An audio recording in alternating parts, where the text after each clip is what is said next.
Hey guys, thanks for tuning into this video on resumes. We hope that we can provide you with a lot of information in this video, but if you need some additional help, you'll go ahead and find us at Taylor Hall on the 3rd floor, and we offer a whole host of services to you. We have drop-in appointments Tuesday through Thursday and scheduled appointments that are half an hour long Monday through Friday as well. You can see us at jagjobsorg. In the meantime, let's talk about resumes. Now, what is a resume? I'm sure glad you asked, because it's really something that is quite simple. A resume is a marketing tool designed to highlight your qualifications for a specific job description. But first of all, remember, you need to do your research on job description and career paths, and then focus on your personal transferable skills. Let's take a look at this document, but before we get going on the document, let's cover two key areas. First of all, we recommend that you start with a fresh document. We don't really care for the fill-in-the-blank templates for the main reason it's very hard to work with as you start to develop your resume and change it going forward. So what we recommend is starting with a fresh Word or Pages document and then going from here. I think personally this will serve you better long term. And the other thing that we want to cover is that there are two types of resumes. First, there is a working resume that's sort of your scrapbook of who you are, everything you've done, and it's sort of unedited and a little bit rough and very long. And especially as you go and have many experiences, it will become extremely long.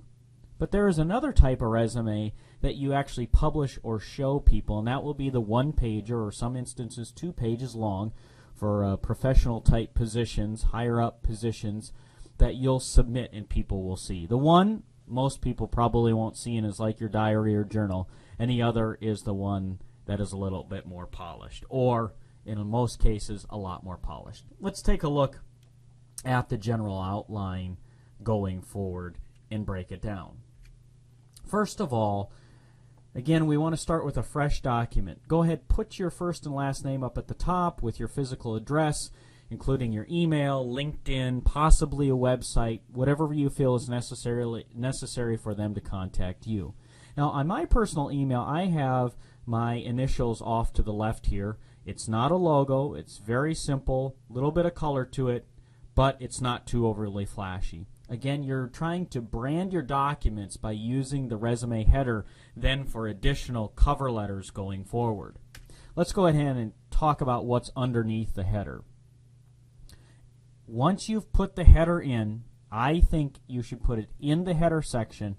You'll want to list out your education first.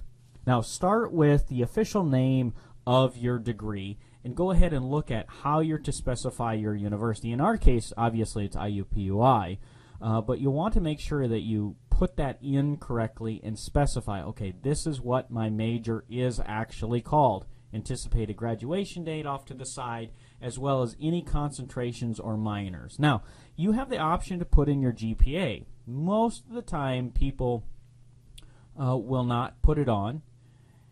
Now, if you feel like your GPA is kind of low, that's an obvious reason why you may want to keep it off. But sometimes you have a high GPA and you just you want to be careful about tooting your own horn, so to speak, and being humble, so you want to leave that off. That is up to you, but for the most part, you do not need to put it on your resume. That is your choice if you would.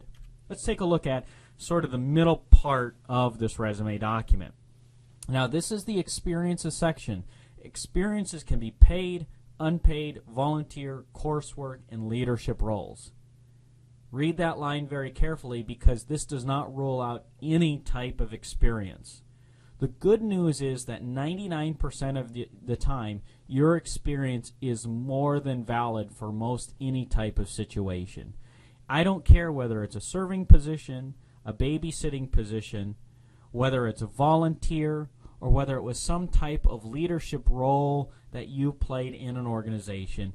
More than likely, it is going to fit very well in this experiences section. From my work with individual students, one-on-one and drop-ins and appointments, most people sell themselves short.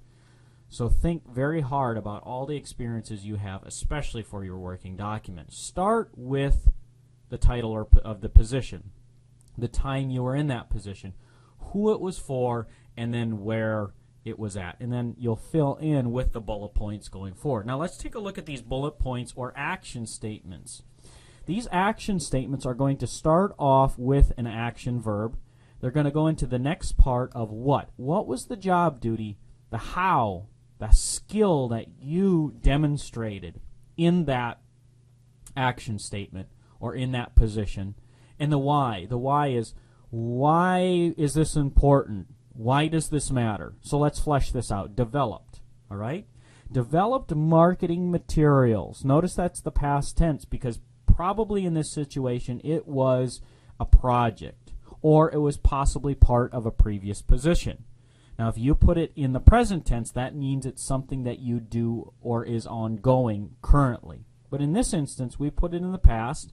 Developed what? Marketing materials, and we could make that more specific if we wanted to.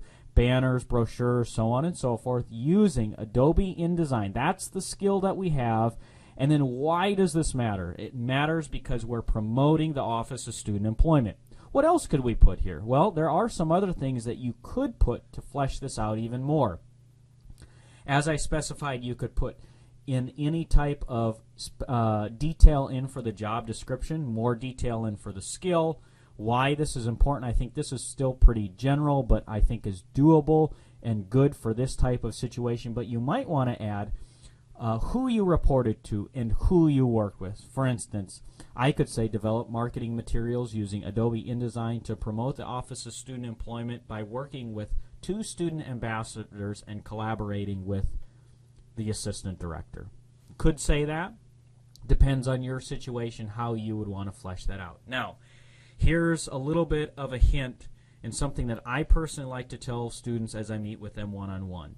I'm a math major, and as soon as I see some numbers in there, I know that not only did this person, quote-unquote, do this position, they knew a lot about what they did.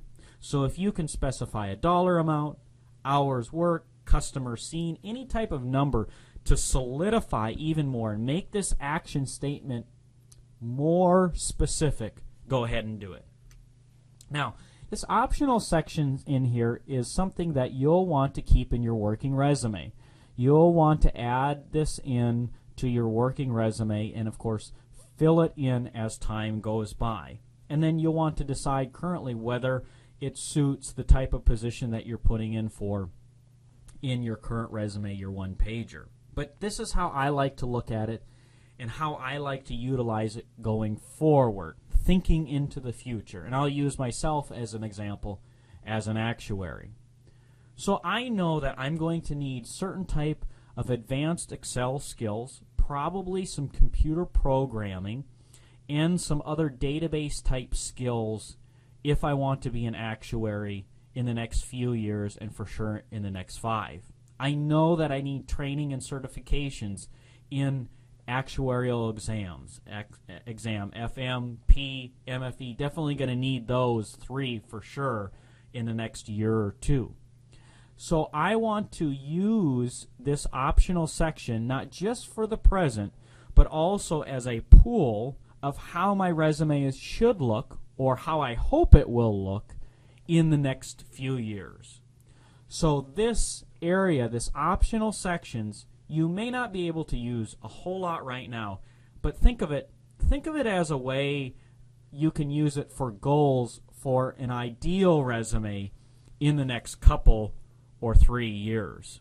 As well as honors and awards, this is very excellent to add in if you're in marketing or if you're in certain fields that have a lot of competition and you can earn honors and awards. And then relevant coursework, of course, could fit into some specific type science positions as well as some grad and doctoral type positions that you're currently in.